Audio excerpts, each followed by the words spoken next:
예, 반갑습니다, 여러분. 오늘도 예배하시는 여러분들, 그리고 찬양하시는 여러분들의 삶과 가정에 하나님의 은혜와 은총, 그 놀라운 은혜가 여러분들의 삶에 함께 하시기를 주님의 이름으로 소망합니다.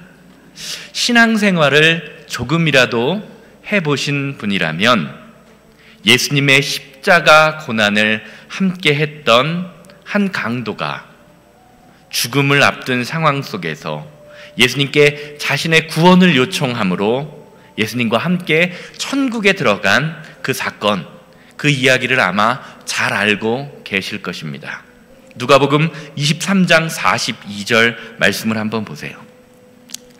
이르시되 예수여 당신의 나라에 임하실 때에 나를 기억하소서 하니. 주님 나라에 임하실 때에, 주님이 그 나라에 가실 때에 나를 좀 기억해 주세요 라고 이야기했던 그 강도의 고백을 예수님께서는 들으시고 그를 불쌍히 여기셨습니다. 그래서 예수님께서는 예수님이 가셨던 그 천국길에 그 강도와 함께 동행하셨다고 성경은 증거합니다. 아마 이 이야기를 잘 모르시는 분은 없을 것입니다. 그런데 십자가 도상에서, 선상에서 예수님과 함께 구원받았던 이 강도의 이야기는요, 저와 여러분들의 신앙생활 가운데 아주 중요한 부분을 감당하고 있는 것을 우리는 기억해야 합니다. 사실 많은 그리스도인들이 이 부분을 보면서, 이 말씀을 보면서 그저 그냥 한 특별한 강도가 예수님과 함께 구원받은 사건 정도로만 이해하고 있습니다. 그래 예수님과 함께 십자가에 못 박혔던 두 강도 중에 한 사람은 구원을 받고 한 사람은 구원받지 못했다더라, 그렇게 알고 있는 거죠. 이런 정도로만 사건을 이해하고 넘어갑니다. 또 어떤 분들은요, 이 성도님들은, 어떤 분들은 이 사건을 가지고 평생을 하나님의 말씀대로 살지 않았던 이 강도가 죽기 전에 예수님께 고백한다고 해서 구원받는 것, 이것이 불공평하다, 말이 되느냐라는 식의 논쟁거리를 만들기도 합니다. 쉽게 말하면 평생 강도로 살았던 그의 삶에 선한 것이 하나도 없다라는 것입니다. 그러면서 꼭 그런 분들이 하시는 말씀이 있습니다. 예수 믿으세요 라고 전도를 하면 이 강도의 이야기를 들으면서 나도 평생 내 마음대로 살다가 하나님 믿지 않다가 죽기 전에 예수님을 믿고 고백하겠다라고 이야기하시는 분들을 종종 볼 수가 있어요. 아마 여기 계신 분들 중에도 그렇게 얘기하셨던 분이 계실지 모르고요, 여러분들 주변에서 그런 분들을 한 번쯤은 보셨을 겁니다.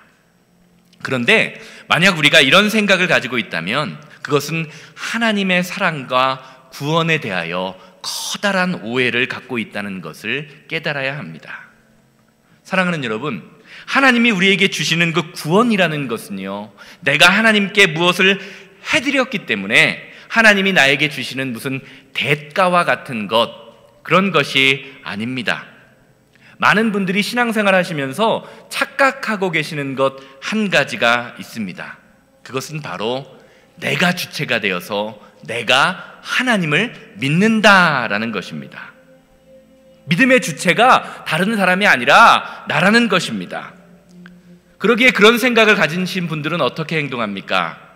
하나님을 믿다가, 사람을 상대하다가 교회 안에서 내 생각과 감정에 맞지 않으면 언제든지 하나님의 말씀을, 그리고 공동체를 떠날 준비를 하고 있습니다. 그래서 우리가 항상 말버릇처럼 하는 말이 있죠.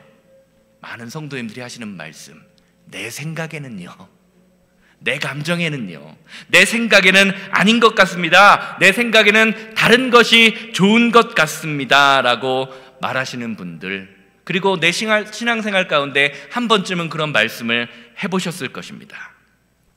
그리고 동의하실지는 모르지만 사실 저와 여러분들의 마음속에 누구든지 죄성이 자리 잡고 있기 때문에 내 생각에는, 내 감정이라는 그 마음을요 누구든지 다 가지고 있습니다.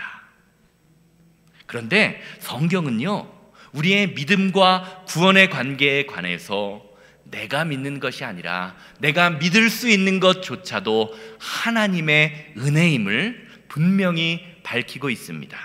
에베소서 2장 8절 말씀입니다. 너희는 그 은혜에 의하여 믿음으로 말미암아 구원을 받았으니 이것은 너희에게 난 것이 아니요 하나님의 선물이라. 사랑하는 여러분, 성도는 은혜로 사는 사람입니다. 우리가 지금 이 자리에서 하나님을 예배하고 찬양하고 기도하는 것도 나의 믿음, 나의 공로가 아니라 예수 그리스도의 십자가의 공로, 그 은혜에 의하여 믿을 수 있다는 것입니다. 믿음의 주체가 내가 아니라는 것이지요. 쉽게 말하면 저와 여러분들의 삶에 하나님의 은혜, 예수 그리스도의 십자가의 사랑이 빠져버리면 우리는 주님의 전에 나와서 예배할 수 있는 자격조차도 없는 부족한 죄덩어리들이 바로 저와 여러분들의 인간성의 본모습이라는 말입니다. 그러기에 우리는요, 신앙생활을 오래 했다고 내가 얼마를 믿었네, 내가 모태신앙이네 라는 그러한 것을 자랑할 필요가 전혀 없습니다. 지금 이 시간 내 삶에 하나님의 은혜가 없는 삶을 살게 되면 구원의 자리에서 멀어지게 된다는 말입니다. 빌립보서 2장 12절 말씀을 보세요. 성경은 구원에 관하여 이렇게 이야기합니다. 그러므로 너희 나의 사랑하는 자들아, 너희가 나 있을 때뿐만 아니라 더욱 지금 나 없을 때에도 항상 복종하여 두렵고 떨림으로 너희 구원을 이루라. 사랑하는 여러분, 성도는 구원받은 사람입니다. 그렇지만 구원받은 것으로 끝나는 것이 아니라 예수 그리스도의 십자가를 통해 받은 구원의 삶을 이루어가는 사람입니다. 쉽게 말하면 한번 예수님을 구주로 고백했다고 해서, 예수님을 나의 삶의 구세주로 믿었다고 해서 우리가 이루어야 할 구원의 길이 끝난 것이 아니라는 말입니다. 그러기에 성경은요, 성도에게 주님이 부르시는 그날까지 주님 안에서, 예수님의 십자가의 능력 안에서 우리에게 주신 구원을 이루어가라 라고 말씀해주고 계시는 것입니다. 사랑하는 여러분, 여러분은 어떠십니까? 하나님이 여러분 앞에 주신 그 구원, 그 십자가의 길을 완벽히 이루어가고 계십니까? 방금 읽은 빌립보서 2장 말씀은요, 우리가 성도로서 두렵고 떨리는 마음으로 하나님께 복종할 때 저와 여러분들의 삶의 구원이 이루어질 것이다 라고 증거합니다. 내 삶과 신앙생활이 하나님의 말씀과 상관이 있는지 없는지 나 자신의 삶을 돌아보며 날마다 두렵고 떨리는 마음으로 저와 여러분들의 삶을 하나님의 말씀으로 돌아보아야 한다는 것입니다. 사실 아까 말씀드린 것처럼 우리는 신앙생활을 하면서 많은 부분에 있어서 항상 주님의 말씀, 항상이라는 단어가 중요해요. 항상 주님의 말씀에 순종하기보다는 조건적인 순종을 합니다. 내 생각이나 내 감정에 맞을 때만, 내 마음에, 내 머릿속으로 이해가 될 때만 하나님의 말씀을 따른다는 것입니다. 그러면서 순종하지 못하는 자신의 모습을 스스로 합리화합니다. 목사님, 세상에서 성공하려면요, 세상에서 남들보다 좀 잘 살려면 말씀대로 살지 못하는 것은 어쩔 수 없는 일입니다. 그런 생각이 우리 마음속에 자리 잡고 있다는 것입니다. 오늘 말씀의 배경을 한번 보시기 바라요. 두 명의 강도가 예수님과 함께 십자가에 못 박혔습니다. 그때 구원받지 못한 한 강도가 이렇게 증거합니다. 39절 말씀, 누가복음 23장 39절 말씀 한번 보세요. 달린 행악자 중 하나는 비방하여 이르되 내가 그리스도가 아니냐 너와 우리를 구원하라 하되. 강도의 말씀을 한번 보시기 바랍니다. 이 말씀은요 매우 세상적으로 볼 때 합리적인 말씀입니다. 보십시오. 구원자라고 하는 자가 자기도 스스로 구원하지 못하는 사람이 어떻게 다른 사람을 구원할 수 있습니까? 말이 안 됩니다. 세상적으로 바라보면요, 합리적으로 바라보면요, 예수님을 비방했던 강도가 더 똑똑해 보이고 더 합리적으로 보입니다. 아닌가요? 맞지 않습니까? 그런데 하나님께서는요, 우리에게 구원을 주신 방법을 선택하실 때 세상적으로 말이 되지 않는 방법을 통하여 우리에게 구원을 허락하셨습니다. 세상에서 힘과 권력과 능력과 명예와 돈, 우리가 추구하는 그러한 것들로 승리를 주신 것이 아니라 십자가에 달려 돌아가시는 그 고난을 통하여 우리에게 구원을 주셨습니다. 그러면서 저와 여러분들을 바라보시고 나의 제자가 되려거든, 구원을 받기 원하거든 예수님의 죽음, 나의 죽음을 함께 짊어지라고 말씀하십니다. 고린도후서 4장 8절에서 10절 보시기를 바라요. 우리가 사방으로 우겨쌈을 당하여도 쌓이지 아니하며 답답한 일을 당하여도 낙심하지 아니하며 박해를 받아도 버림받지 아니하며 거꾸러뜨림을 당하여도 망하지 아니함은 우리가 항상 예수의 죽음을 몸에 짊어짐은 예수의 생명이 또한 우리 몸에 나타나게 하려 함이니라. 아멘.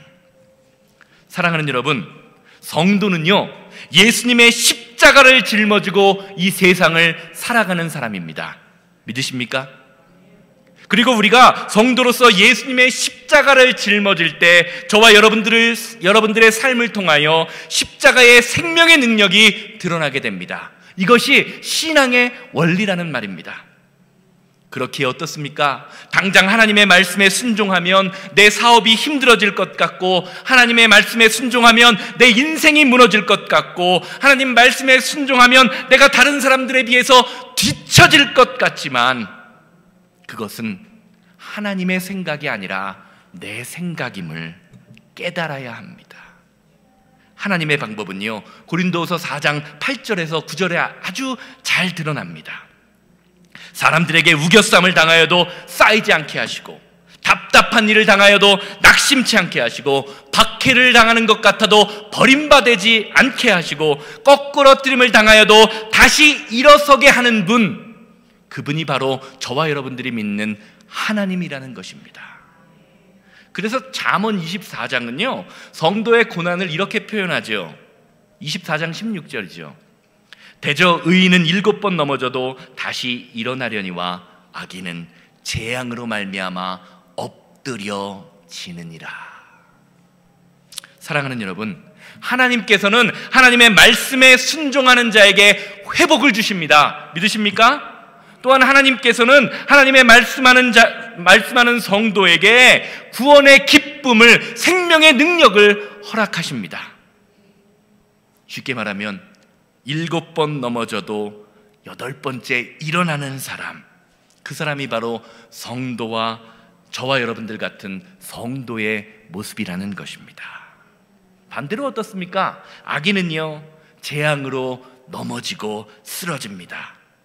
그래서 고린도후서 4장 8절에서 9절 말씀을 악인에게 적용해 본다면요 우리는 이렇게 적용해 볼 수 있습니다. 반대로 읽어보면 돼요. 스크린에 나와 있는데요 한번 보시길 바랍니다. 악인은 사방으로 우겨쌈을 당할 때 완전히 쌓이게 되며, 답답한 일을 당할 때 낙심하며, 박해를 받으면 버림바가 되어지고, 거꾸러뜨림을 당할 때 완전히 엎드려진다. 사랑하는 여러분, 여러분들이 신앙생활하면서 성도로서 원하시는 삶은 과연 무엇입니까? 무엇이 여러분들에게 힘을 주며 여러분들의 삶을 일으켜 세우고 있습니까? 성도의 능력은 우리에게 있는 것이 아니라 하나님께 있습니다. 우리의 구원도 마찬가지입니다. 그래서 예수님께서 십자가에 달려 돌아가시면서 이렇게 말씀하시는 거예요. 내가 진실로 내게 이르노니 오늘 내가 나와 함께 낙원에 있을 것이다. 오늘 말씀을 들으시는 성도님들의 삶 가운데 주님이 주신 이 은혜, 구원의 십자가, 천국의 기쁨의 은혜가 풍성하게 넘쳐나기를 주님의 이름으로 기대합니다. 오늘 말씀처럼요, 예수님께서는 구원의 십자가를 통하여 예수 그리스도의 그 십자가의 보혈을 믿는 성도들에게 구원의 십자가의 능력을 허락하셨습니다. 다시 말하면 저와 여러분들이 성도로서 구원받은 자로서의 삶을 살아내야 할 사명이 있다는 것입니다. 그것이 예수님이 우리를 대신해서 십자가를 지신 이유입니다. 자, 그렇다면 저와 여러분들이 성도로서 우리에게 주어진 그 구원의 십자가의 은혜를 누리기 위해서 과연 우리는 어떤 삶을 살아야 할까요? 오늘 말씀은 성도에게 주어지는 그 구원의 십자가는 기억을 통해서 이루어진다라고 말씀하고 계십니다. 아까 읽었던 42절 말씀, 그 강도의 고백 다시 한번 보시기를 바랍니다. 이르되 예수여 당신의 나라에 임하실 때에 나를 기억하소서. 사랑하는 여러분, 우리를 향한 그 하나님의 구원의 십자가는요, 기억에서 시작된다는 것을 말해줍니다. 하나님은요, 저와 여러분들의 체질을 아시고 저와 여러분들의 성품을 아시고 저와 여러분들의 모든 형편과 상황과 아픔과 좌절과 모든 어려움을 아시는 분, 그분이 바로 하나님이십니다.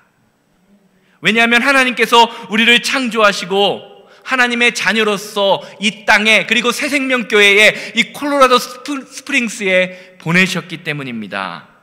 그리고 그 구원하심, 그 기억하심을 통해서 우리가 구원의 길을 갈 수 있게 된 것입니다. 그러므로 하나님이 나를 기억해 주시는 그 하나님과의 관계에서 우리도 완전히 해야 할 것이, 반드시 기억해야 할 것이 한 가지 있습니다. 그것은 바로 내가 죄인이라는 사실입니다. 주님, 당신의 나라에 임하실 때에 나를 좀 기억해 주세요 라는 이 강도의 말 속에는요, 주님, 나는 죄인입니다. 나는 스스로 구원받을 수 없는 사람입니다. 이런 죄 많은 내가 구원받기 위해서는 주님께서 나를 기억해 주시는 그 은혜가 필요합니다 라는 고백이 포함되어 있는 것입니다. 그렇기에 성도된 우리가 구원의 십자가를 우리의 삶에서 완성하기 위해서는, 사도 바울의 표현처럼 구원의 길을 이루기 위해서는, 구원을 이루기 위해서는요, 우리도 이 강도와 동일한 고백이 필요한 것입니다. 주님, 나는 죄인입니다. 주님, 당신의 나라에 임하실 때에 나도 좀 기억해 주십시오라는 고백이 우리의 삶 속에 날마다 필요한 것입니다. 사실 저와 여러분들의 마음속에는요, 내가 지을 수 있는 죄와 내가 지을 가능성이 낮은 죄를 두 가지로 분류하고자 하는, 구분하고자 하는 마음이 은근슬쩍 자리 잡고 있습니다. 그래서 어떻습니까? 내가 지을 가능성이 많은 죄에 대해서는요, 좀 관대한 마음을 갖는 것이 사실입니다. 예를 들면 우리가 늘상 짓게 되는 거짓말이나 미움이나 다툼이나 시기와 질투 같은 것들은요, 내가 그리스도인으로서, 성도로서 지을 수밖에 없는, 어쩔 수 없는 죄라는 생각을 합니다. 그래서 그런 죄를 짓는 사람, 내가 지었을 때, 그리고 다른 사람이 그런 죄를 지었을 때 어떡하죠? 사람이 그럴 수도 있지 라는 생각을 가지면서 좀 관대한 생각을 갖게 됩니다. 나는 약하고 부족해서 거짓말할 수밖에 없는 존재야. 나는 약하고 부족하니까 저 사람을 미워할 수도 있어 라고 생각합니다. 그런데 반대로요, 내가 지을 가능성이 좀 낮은 죄에 대해서는요 엄청나게 엄격합니다. 예를 들면 살인, 강도, 동성애, 음행 같은 것에 대해는요 내가 늘상 짓는 미움, 다툼, 시기, 질투, 거짓말 같은 것보다 더 죄질이 나쁜 죄라고 생각을 합니다. 그래서 내 주변에서 혹은 뉴스에서 그런 죄를 저지르는 사람을 보면 어떻게 하죠? 사람이 어떻게 저럴 수 있지? 라고 하면서 정죄합니다. 누구나 다 한 번쯤은 그런 생각을 갖게 되는 거예요. 제가 드리는 말씀은요, 우리가 성경에 나오는 창녀나 살인, 강도와 같은 죄를요 아무렇지 않게 아무런 죄책감 없이 죄를 지어도 된다는 말이 아닙니다. 제가 드리고자 하는 말씀은요, 하나님 앞에서는 미움, 다툼, 시기, 질투와 같은 그러한 거짓말과 같은 사소한 죄나 살인이나 간음, 강도, 동성애와 같은 큰 죄나 다 똑같이 우리가 해결받아야 할 죄라는 것입니다. 아무리 작은 죄라도요, 아무리 작은 죄라도 우리가 예수 그리스도의 십자가의 보혈의 능력으로 해결하지 못하면요 결국은 그 죄 때문에 지옥에 가게 된다는 말씀입니다. 마태복음 18장 6절에서 7절 말씀 한번 봐주세요. 마태복음 18장 6절에서 7절입니다.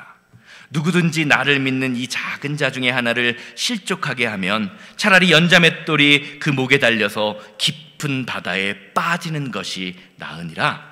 실족하게 하는 일이 있으므로 말미암아 세상에 화가 있도다. 실족하게 하는 일이 없을 수는 없으나 실족하게 하는 그 사람에게는 화가 있도다.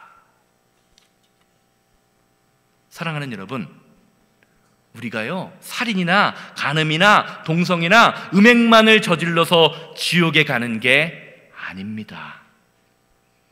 그것만이 죄가 아니라는 말입니다. 우리 마음속에 늘상 있는 다른 사람에게 상처 입히고 다른 사람을 아프게 하고 다른 사람을 미워하고 거짓말하는 그러한 것들도 우리를 화로 이끄는, 지옥으로 이끄는 큰 죄라는 것입니다. 믿으십니까? 뿐만 아니라 우리는요 우리도 알지 못하는 사이에 하나님의 것을 도적질하고 있습니다. 어느 회사에서 예를 들어서 설명해 드릴게요. 어느 회사에서 한 사장이 한 사람에게 일을 맡겼습니다. 직장을 갖게 된 이 사람은요 회사를 위해서 열심히 일을 했습니다. 그래서 돈을 많이 이윤을 남겼습니다. 그런데 이 사람이요 이 회사에서 얻은 모든 수익을 회사를 위해서 사용하는 것, 회사에 다시 돌려드리는 것이 아니라 나 자신을 위해서만 사용합니다. 그러면 이 사람은 어떻게 되는 거죠? 횡령하는 거죠. 회사의 입장에서 보면 이 사람은 총만 들지 않았지 강도와 다를 뿐 없는 사람입니다. 왜냐하면 자신의 것이 아닌 것을 자신을 위해서 마음대로 사용했기 때문입니다. 그렇죠? 맞습니까? 아닙니까? 맞죠? 그 사람은 벌 받아야 되는 거죠. 그렇죠? 맞습니다. 자, 이런 생각을 가지고 저와 여러분들의 삶을 한번 돌아보기 원합니다. 사랑하는 여러분, 여러분은 하나님께서 여러분에게 허락하신 시간, 재물, 기회, 건강을 하나님께 온전히 돌려드리고 계십니까?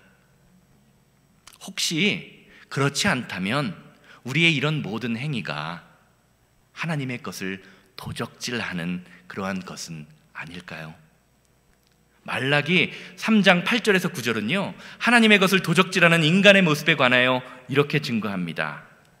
사람이 어찌 하나님의 것을 도적질하겠느냐? 그러나 너희는 나의 것을 도적질하고도 말하기를 우리가 어찌 주의 것을 도적질하였나이까 하는지라. 이는 곧 11조와 봉헌물이라. 너희 곧 온 나라가 나의 것을 도적질함으로 너희가 저주를 받았느니라. 이 말씀은요, 성도님들에게 11조를 잘 드리라는 말씀이 아닙니다. 문맥을 잘 살펴보면요, 말라기 3장 말씀을 처음부터 끝까지 잘 읽어보면요, 하나님께 마땅히 드려야 할 것을 드리지 않으면서도 뻔뻔하게 내가 어떻게 하나님 것을 도적질했습니까? 라고 자신의 죄를 인정하지 않는 이스라엘 백성들을 책망하시는 겁니다. 왜 그렇습니까? 왜냐하면요, 하나님께서는 자신이 죄인임을 기억하고 인정하지 않는 사람을, 그러한 성도를 절대로 구원하실 수 없기 때문입니다. 사랑하는 여러분, 눈에 보이는 죄의 결과만을 보고 사람을 판단하거나 혹은 죄의 결과만을 보고 그래도 내가 저 인간보다는 낫지라는 그런 생각을 갖지 마시기 바랍니다. 저와 여러분들은요, 사실 다 하나님 앞에서 구원받아야 할 죄인입니다. 예수 그리스도의 그 십자가에 달려 돌아가신 그 예수님의 사랑으로 하나님께서 저와 여러분들을 기억해 주지 않으시면 우리는 겉으로 아무리 멋져 보이고 아무리 거룩해 보이고 아무리 아름다워 보일지라도 결국에는 다 지옥불에 들어갈 수밖에 없는 죄로 똘똘 뭉친 죄덩어리가 바로 저와 여러분들의 본 모습입니다. 예수님께서 왜 당시에 죄인이라고 말했던 세리와 창녀와 많은 죄인들을 정죄하시지 않고 사랑하셨을까요? 그것은요, 그 사람들도 주님께 돌아와야 할 잃어버린 양들이었기 때문입니다. 당시에 교회에 잘 다닌다고 했던 바리새인들과 서기관들만이 구원받을 사람이 아니라, 유대인들만이 구원받을 사람들이 아니라 그러한 죄인들도 구원받아야 마땅한 사람들이었기 때문입니다. 사랑하는 여러분, 예수님이 십자가에서 완성하신 그 구원의 복음의 핵심은요, 우리가 얼마나 많은 죄를 지었느냐, 얼마나 커다란 죄를 지었느냐에 달려있는 것이 아닙니다. 구원의 핵심은 얼마나 회개하느냐에 달려있습니다. 사랑하는 여러분, 정말로 좋은 교회, 정말로 행복한 교회, 정말로 우리 교회의 이름처럼 새 생명이 넘치는 교회는요, 얼마나 선한 사람이 많은가, 얼마나 재정이 풍부한가에 달려있는 것이 아닙니다. 하나님의 말씀으로 나 자신을 바라보면서 내 생각을 버리는 교회, 그래서 회개가 넘치는 교회가 정말로 좋은 교회인 것입니다. 왜냐하면 교회는 의인들이 나오는 것이 아니라 죄인들이 복음을 통하여 예수 그리스도의 십자가의 능력으로 변화되어 의인이라 칭함을 받는 곳이기 때문입니다.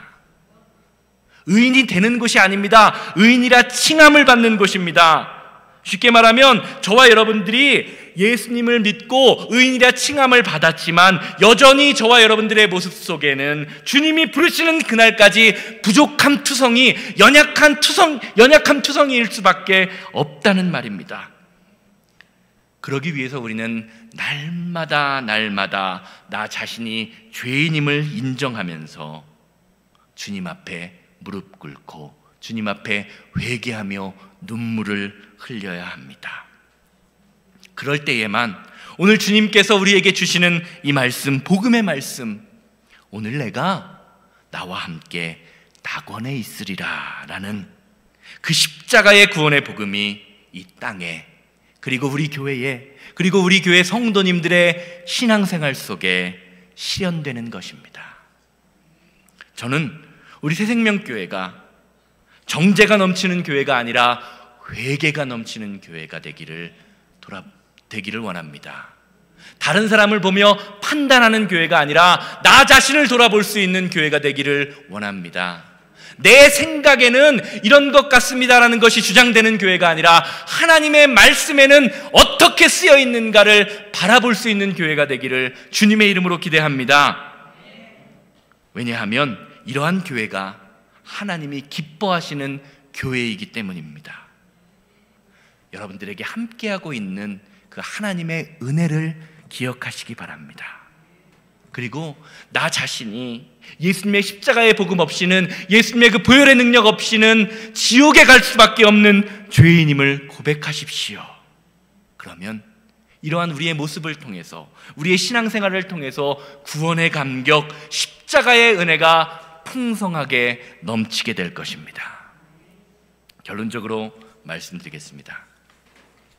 목적이 이끄는 삶을 쓰신 리거렌 목사님, 다들 아실 거예요. 세들백 교회, LA 로스앤젤레스에 있는 세들백 교회에서 그 리거렌 목사님이 교도소에 가셔서 설교하실 때의 일입니다. 리거렌이라는 그 사람의 네임 밸류가요, 교도소에서 설교하려고 할 때 그 세들백 교회 그리고 교계에서나 관심이 있는 사람이지, 교도소에 있는 그 죄인들에게, 죄수들에게 리거렌이라는 사람은 별로 관심조차 없는 존재입니다. 쉽게 말하면 이 서영원 목사가 새생명교회에서나 좀 성도님들이 사랑해 주시고 인정해 주시는 거지, 쉽게 말하면 제가 길거리에 가서, 마트에 가서 제가 새생명교회 담임 목사입니다 라고 아무리 날뛰어봐야 별로 인정받지 못하는 것과 비슷한 거예요. 리거렌이 교회에서나 리거렌이지 그저 교도소에서는 자신들에게 잔소리나 하는 늙은 아저씨와 다를 바 없었습니다. 그러던 리거렌 목사님이요, 그 교도소에 있는 죄수를 바라보면서 100불짜리 지폐, 지금 100불짜리가 하나 있으면 설명을 드릴 텐데 100불짜리 지폐를 하나 딱 꺼내셨대요. 이게 100불짜리 지폐라고 생각하고 이야기를 하겠습니다. 100불짜리 지폐를 하나 딱 꺼내셨습니다. 그러면서 죄인들에게 이렇게 말했습니다. 여러분들 중에 이 100달러짜리 지폐를 가지고 싶으신 분이 계십니까? 내가 지금 드린다면 누가 가지시겠습니까? 라고 말씀을 했다고 합니다. 그러자 갑자기 사람들이, 죄수들이 돈이라는 소리에 관심을 기울이면서 나를 주십시오, 나를 주십시오, 내가 갖고 싶습니다 라고 이야기를 했다고 합니다. 그러자 리거렌 목사님이요, 이번에는 이 100달러짜리를 이렇게 살짝 접어서 또 이야기를 했대요.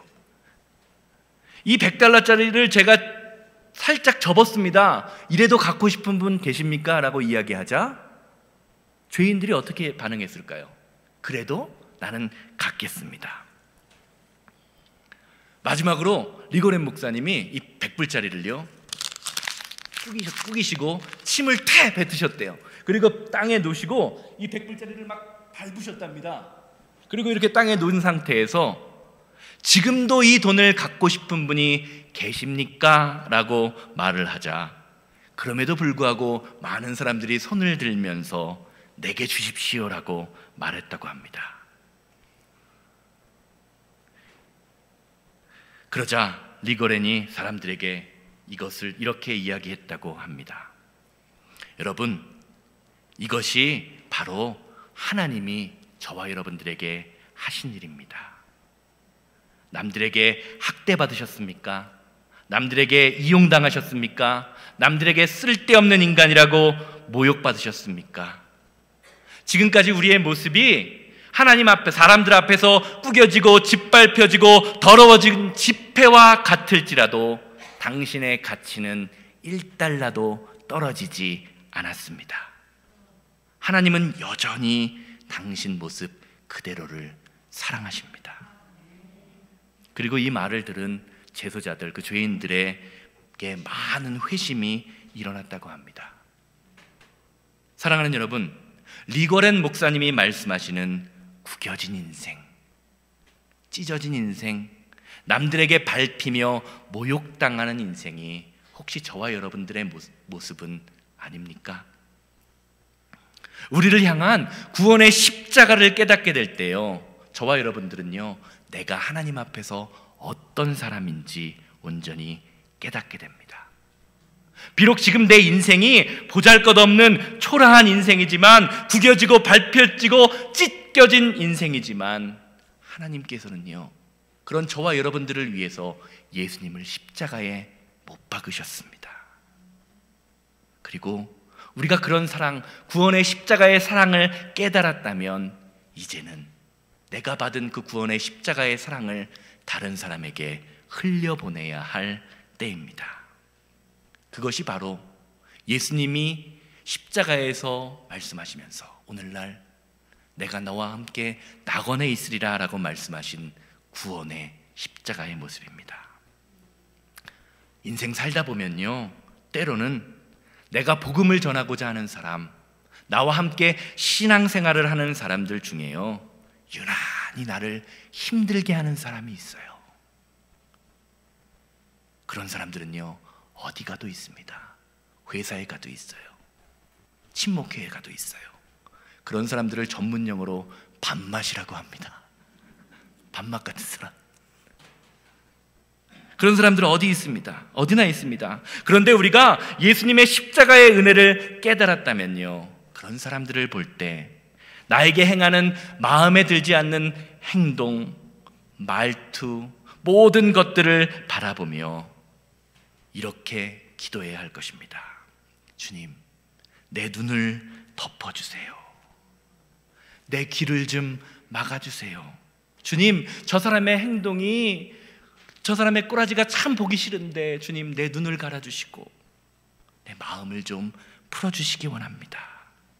왜 그렇습니까? 사실 하나님의 말씀에 빗대어 보면요, 주님 앞에서 나도 주님과 똑같은, 아니 더 심한 죄를 저지르고 있는 그런 존재이기 때문입니다.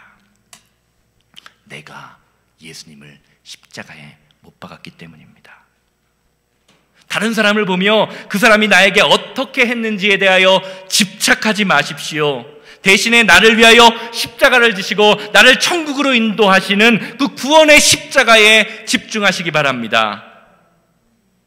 교회 안에서 서로가 서로를 그렇게 바라보아야 합니다. 우리가 살아가는 삶의 현장에서요, 서로가 서로를 그렇게 보아야 합니다. 내가 내 남편을 볼 때, 내 아내가 그리고 아내가 남편을 바라볼 때 우리가 서로를 그렇게 바라보아야 합니다. 그리고 그렇게 살아가는 것이 나에게 주어진 구원의 십자가를 지고 주님을 따라가는 것입니다. 그리고 그렇게 우리에게 주어진 구원의 십자가를 지고 따라갈 때에 아까 사도 바울이 고백했던 것처럼 우리의 삶에 생명의 능력이 임하게 됨으로 말미암아 내 주변에 미운 사람이 없는 축복, 그 은혜가 저와 여러분들의 삶에 임하게 될 것입니다. 그리고 여러분들의 행동을 통하여 나만 구원의 길을 가는 것이 아니라 그 사람도 구원의 길로 이끌어지는 그러한 구원의 십자가를 온전히 감당할 수 있게 될 것입니다. 기도하시겠습니다.